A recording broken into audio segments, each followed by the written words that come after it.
इनको आधार कार्ड दादा कौन देता है? नागरिक कहां के बने हैं? कहां के बने हैं? जितने बांग्लादेश से पकड़े गए 24 परगना जिले का आधार कार्ड और नागरिकता है मान्यवर।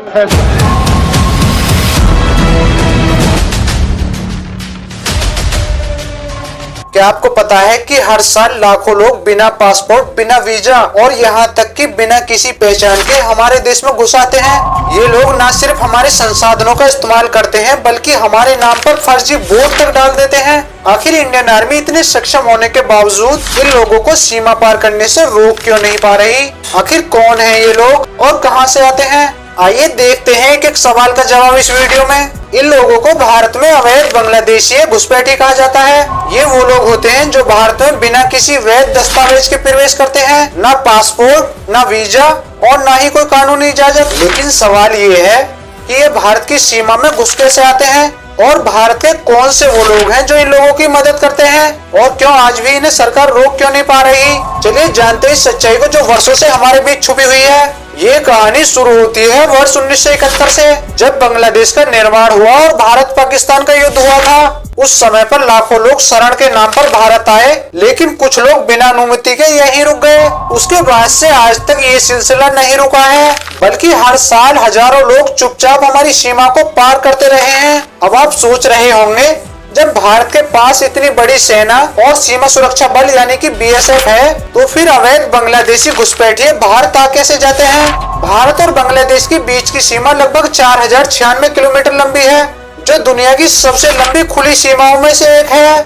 इनमें घने जंगल, नदियां, दलदली इलाके और खुले खेत शामिल हैं, जहां हर जगह फिजिकल निगरानी रखना लगभग असंभव है। सोचिए 4000 किलोमीटर की सीमा को पूरी तरह से सील करना क्या संभव है? हर इंच पर जवान तैनात कर पाना मुश्किल ही नहीं बल्कि कई बार नामुमकिन भी हो जाता है। BSF के पास संसाधन तो हैं, लेकिन इतनी लंबी सीमा पर हर पल ड्रोन, कैमरा, सेंसर का इस्तेमाल करना भारी खर्चा और तकनीकी चुनौतियों से भरा है। कई जगहों पर रात को अंधेरा, घना कोहरा और बाढ़ जैसे हालात में निगरानी कर पाना मुश्किल सा हो जाता है।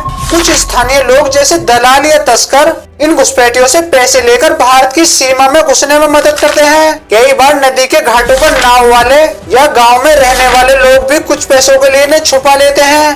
बांग्लादेश से भारत के कुछ ऐसे सटे राज्य जैसे पश्चिम बंगाल, असम, त्रिपुरा के लोगों की भाषा, पहनावा और यहाँ तक कि तौर तरीके लगभग एक जैसे हैं। इन स्टेटों में जब कोई घुसपैठ करके भारत आता है तो वह एक आम मजदूर की तरह ही दिखता है, जिससे उसे पहचान पाना बेहद मुश्किल हो जाता है। कुछ राजनीतिक दल इन घुसपैठियों को पहचान पत्र, वोटर ID तक दिलवाते हैं ताकि उनसे चुनाव में वोट ले सके। इनको आधार कार्ड दादा कौन देता है? जितने बांग्लादेश से पकड़े गए 24 परगना जिले का आधार कार्ड और नागरिकता है मान्यवर। ये न सिर्फ सुरक्षा के लिए ही खतरा है बल्कि सुरक्षा बलों की मेहनत पर भी पानी फेर देता है। सुरक्षा बल किसी पर भी बिना पुख्ता सबूत के कार्रवाई नहीं कर सकते।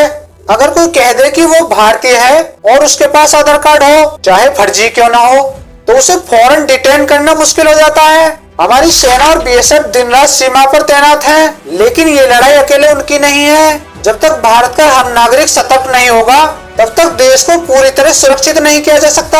ये लोग भारत में मजदूरी, रिक्शा चलाना, ठेला लगाना ऐसे ही काम चुनते हैं जिससे लोगों की पहचान छुपी रहती है और रहने के लिए ये लोग सरकार की वर्षों से खाली पड़ी जमीन पर झुग्गी बना कर रहने लगते हैं, जहाँ ना कोई पूछने वाला होता है, ना कोई रिकॉर्ड रखने वाला। इनमें से कुछ लोगों के पास फर्जी आधार कार्ड, वोटर ID और यहाँ तक कि राशन कार्ड भी मिलते हैं। हैरानी की बात यह है कि ये सब कुछ चंद पैसों के लिए हमारे ही कुछ लोग इन्हें ID दिलवाते हैं, क्योंकि कुछ नेता इन्हें अपना वोट बैंक बनाना चाहते हैं और चंद पैसों के लालच में कुछ आम लोग भी इन्हें छुपाने में मदद कर देते हैं। कुछ खुफिया रिपोर्ट बताती है कि इनमें से कुछ घुसपैठिए ISI और आतंकवाद से जुड़े होते हैं, जिनका मकसद होता है भारत में जासूसी करना, तरह तरह के दंगे फैलाना और अस्थिरता पैदा करना। ये सिर्फ एक अवैध प्रवासी नहीं बल्कि देश की सुरक्षा के लिए गंभीर खतरा है। अभी हाल ही में 20 मई 2025 को अहमदाबाद का चंदौला झील इलाका AMC ने 50 बुलडोजर और 3000 पुलिस कर्मियों के साथ 2.5 लाख वर्ग किलोमीटर जमीन से अवैध बस्तियां हटाई हैं। इन बस्तियों में अधिकांश वो लोग थे जिनके पास भारतीय दस्तावेज नहीं थे, लेकिन रह रहे थे सरकारी जमीन पर। तो अब सवाल उठता है, क्या सरकार इन अवैध बांग्लादेशियों पर और कड़ी कार्रवाई करेगी? और क्या आपको लगता है कि देश की सुरक्षा सबसे पहले होनी चाहिए? तो अपने विचार हमें कमेंट में जरूर बताइए। अगर आपको ये वीडियो जानकारीपूर्ण और जरूरी लगा हो तो वीडियो को लाइक, शेयर और चैनल को सब्सक्राइब करें, क्योंकि हम लाते हैं वो सच जो भारत की जनता को जानना बहुत जरूरी है।